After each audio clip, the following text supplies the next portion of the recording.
Maman, popcorn.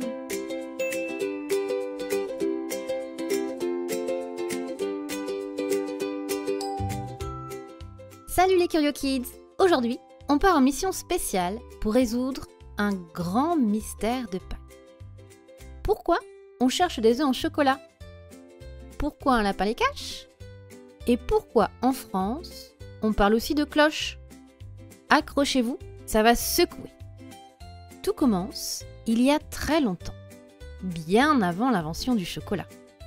Dans l'Antiquité, chez les Égyptiens, les Perses et les Romains, on s'offrait déjà des œufs pour célébrer le retour du printemps, qui se dit spring en anglais.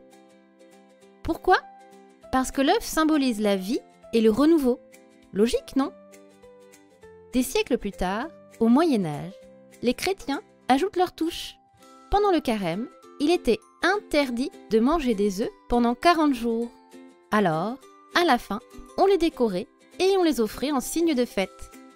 Et le chocolat alors? Il est arrivé bien plus tard, quand les explorateurs ont apporté le cacao d'Amérique. Chocolate egg? Vous voulez des œufs en chocolat? Pourquoi un lapin et pas un dragon? Ce serait stylé pourtant, non? On doit cette idée aux Allemands. Au XVIIe siècle, là-bas, une légende parlait d'un lièvre magique, Magic Hare en anglais, qui pondait des œufs colorés pour les enfants sages. Oui, un lapin qui pond des œufs. Pas très logique. Le lièvre était aussi un symbole de fertilité et de renouveau, comme l'œuf. Quand les colons allemands sont arrivés en Amérique, ils ont emporté cette tradition. Et boum! Le Easter Bunny est né, le lapin de Pâques. Mais moi, je n'ai jamais vu de lapin cacher des œufs.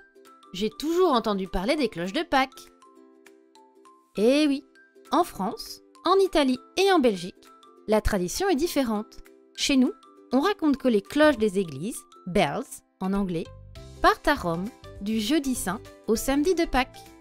Quand elles reviennent, elles laissent tomber des œufs et des friandises dans le jardin. Flying chocolate, please! Des œufs volants, s'il vous plaît! Attention, voici maintenant pour vous le grand quiz de Pâques. Pourquoi offrait-on des œufs avant même l'invention du chocolat?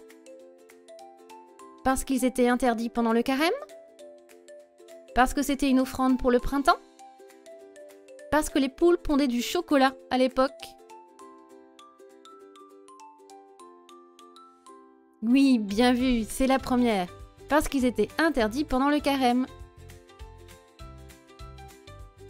D'où vient la tradition du lapin de Pâques? D'Allemagne? D'Égypte? Ou de la chocolaterie Willy Wonka?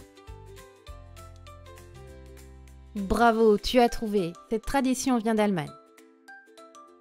Pourquoi dit-on en France que les cloches reviennent de Rome? Parce qu'elles vont chercher du chocolat là-bas? Parce qu'elles arrêtent de sonner avant Pâques? Parce qu'elles participent au marathon à travers l'Europe? En effet, c'est la deuxième réponse, parce qu'elles arrêtent de sonner avant Pâques. Alors, tu as eu toutes les bonnes réponses? Ah, super! Voilà, maintenant tu connais tout sur Pâques et son histoire. Alors, à bientôt! Et surtout, ne mange pas tout ton chocolat d'un coup. Happy Easter! Bye bye!